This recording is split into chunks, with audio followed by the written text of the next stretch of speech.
राधे राधे। कैसे हैं आप? कान्हा जी की कृपा से आप सब ठीक होंगे।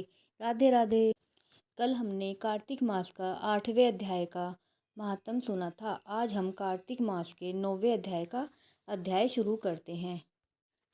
राजा पृथु ने कहा हे ब्राह्मण, आपने कार्तिक मास के विधान वर्णन में तुलसी के मूल में विष्णु भगवान के पूजन की विधि बताई है। अतः मैं तुलसी की महत्ता के विषय में पूछने की इच्छा करता हूँ।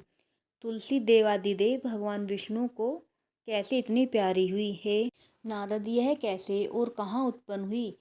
आप सर्वज्ञ हैं, कृपा कर यह कथा संक्षेप में कहिए। नारद जी ने कहा, हे राजन, आप सावधान होकर तुलसी की महत्ता तथा जन्म का प्राचीन इतिहास सुनिए। मैं कहता हूँ, प्राचीन काल में सब देवगणों और ब्रह्मादिक अप्सराओं से सेवित इंद्रजी शंकर भगवान के दर्शन निमित्त कैलाश पर्वत पर गए। वहाँ कैलाश पर पहुँचते ही सम्मुख भयानक दांत और मुख वाले भीमकर्ता पुरुष को देखा। इंद्र ने उससे पूछा, आप कौन हैं? जगदीश्वर शंकर जी कहाँ गए हैं? इस प्रकार इंद्र के द्वारा बारंबार पूछने पर भी हे राजन, उसने कुछ भी उत्तर नहीं दिया। तब ब्रजधारी इंद्र क्रुद्ध हो गए और उसे फटकारते हुए बोले कि मेरे बारंबार पूछने पर भी तुम कुछ उत्तर नहीं देते हो, अतः हे दुष्ट, मैं तुमको ब्रज से अभी मारता हूँ। इस समय कौन तेरा रक्षक है?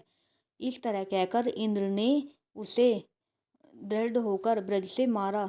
इंद्र के मारते ही उसकी ग्रीवा नीली तथा राख हो गई और रुद्र भगवान अपने तेज से इंद्र को जलाने लगे।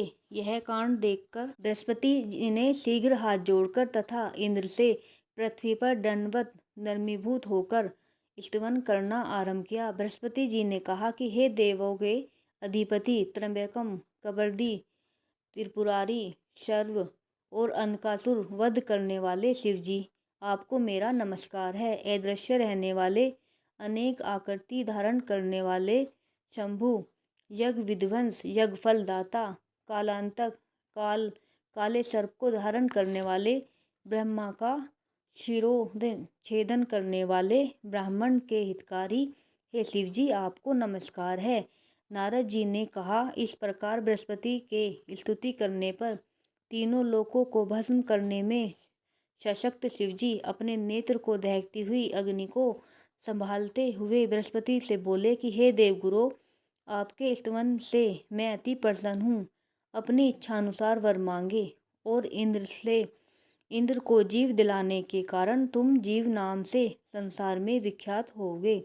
बृहस्पति ने कहा कि हे देव, यदि आप प्रसन्न हैं तो इस शरणागत इंद्र की रक्षा कीजिए और अपने नेत्र द्वारा उत्पन्न अग्नि शांत करिए। शंकर जी ने कहा, नेत्र द्वारा फिर भीतर अग्नि कैसे जाएगी? इसको कहीं दूर फेंक दूंगा, जिससे यह इंद्र को कष्ट न देवे। राधे राधे।